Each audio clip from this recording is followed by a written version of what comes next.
মানুষ মানুষকে ছেড়ে যায় শুধুমাত্র রিজিকের চিন্তা করে কিংবা নিরাপত্তার দুশ্চিন্তা থেকে। অথচ প্রকৃতির অন্যান্য সন্তানদের বেলায় সম্পূর্ণ ভিন্ন। দেখুন, এক জোড়া পাখি আমার পেছনে রস পান করছে। পাখিরা প্রতিদিন ভোর রাতে খালি পেটে বের হয়, তারপর দিন শেষে পেট ভরে বাসায় ফেরে।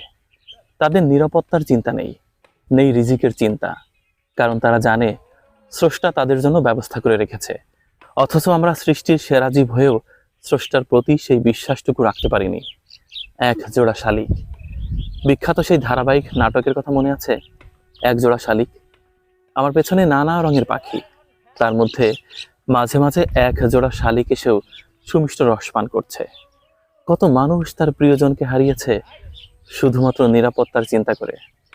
শুধুমাত্র রিজিকের দুশ্চিন্তা থেকে কত কাছের মানুষ পর হয়েছে। প্রকৃতি